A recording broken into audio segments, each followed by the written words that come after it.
কলকাতার আকাশটা সেদিন কিছু জানত। অদ্ভুত নির্লিপ্ত ছিল চারপাশ। শহর যেন জানত আজ কিছু একটা ঘটতে চলেছে। আজ কোনো দৃশ্যের হবে না কোনো রিটেক।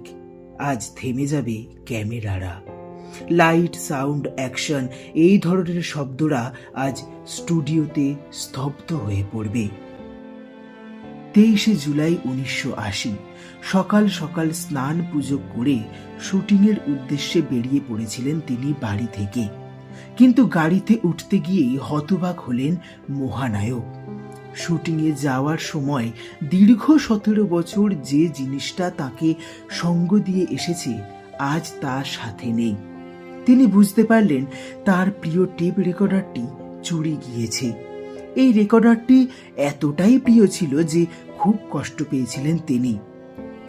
সলিল দত্ত পরিচালিত ওগো বধূ সুন্দরীর শেষ দিনের শুটিং চলছিল তখন। সেদিন একটু বেশি অন্যমনস্ক ছিলেন তিনি। চলছিল শুটিং ফ্লোরে হই হুল্লোড়। তার হাসি, অভিনয়, অঙ্গভঙ্গি সবই ছিল স্বাভাবিক আর প্রাণবন্ত।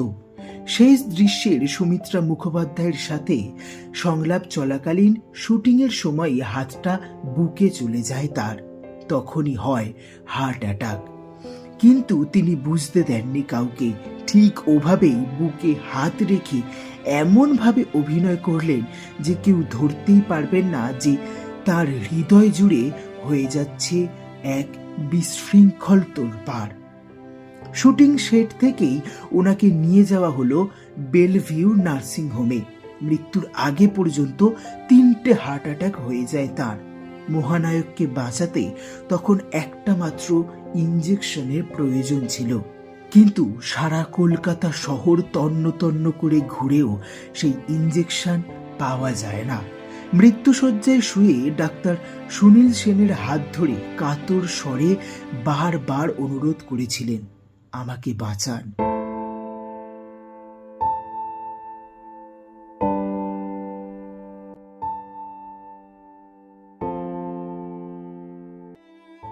শেষ পর্যন্ত চেষ্টা করেও কথা রাখতে পারলেন না কেউ, আর সময়ও দিলেন না তিনি। চলে গেলেন মহানায়ক উত্তম কুমার রাত 9:35। কলকাতা সেদিন দেখেছিল অঝোর বৃষ্টি আর সেই দুঃসংবাদ, যা শুনে কেঁপে উঠেছিল গোটা বাংলা। চলে গেলেন সেই মানুষটা যার অভিনয় চরিত্র জন্ম দিত। প্রেমে পড়ত কিশোর থেকে প্রৌঢ় সকলেই, যার হাঁটায়, হাসিতে, কণ্ঠে ধরা পড়ত এক জাদুকরের ছোঁয়া। তিনি বাঙালির সেন্টিমেন্ট। 24শে জুলাই গিরিশ মুখার্জি রোডের বাড়িতে নিয়ে আসা হয় তার দেহ।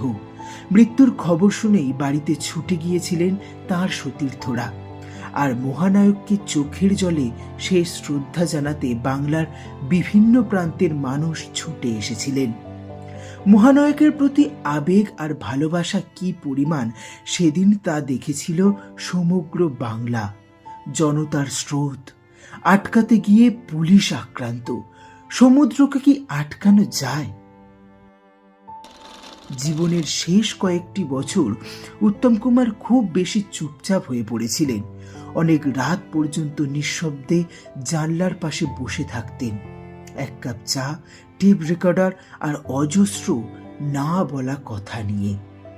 মৃত্যু যে তার দরজায় কড়া নাড়ছে তা হয়তো বুঝতে পেরেছিলেন।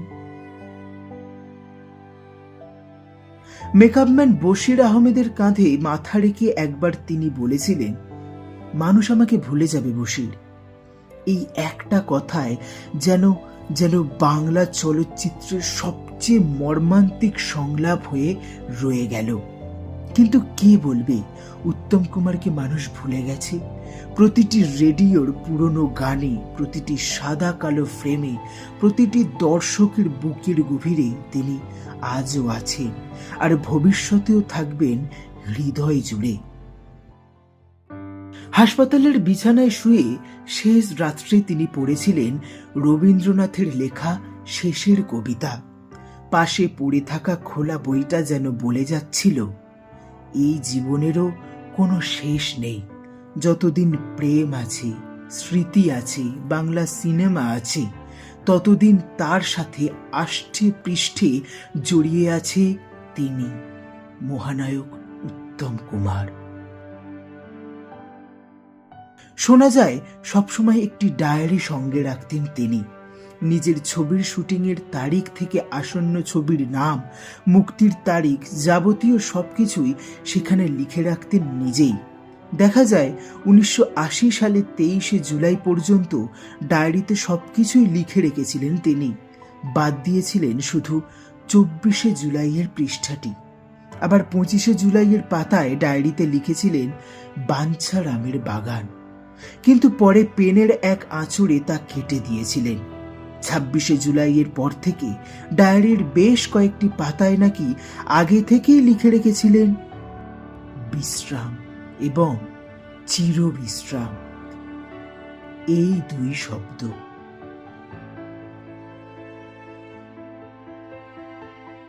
মহানায়ক উত্তম কুমারের প্রয়াণ দিবসে তাকে স্মরণ করে আমাদের ভয়েস অফ অরিত্রর পক্ষ থেকে আজকের এই নিবেদন শেষের কথা। তথ্যসূত্র আনন্দবাজার পত্রিকা, জুলাই 24-26, 1980। উত্তম কুমারের মৃত্যু সংক্রান্ত বিশেষ প্রতিবেদন ও স্মরণ সংখ্যা। উত্তম কুমার মহানায়কের জীবন ও মৃত্যু, গৌতম ভট্টাচার্য। সলিল দত্তের সাক্ষাৎকার, ওগো বধূ সুন্দরী সিনেমার শেষ শুটিংয়ের অভিজ্ঞতা। আমাদের এই বিশেষ নিবেদন আপনাদের কেমন লাগলো অবশ্যই কমেন্ট করে জানাতে ভুলবেন না।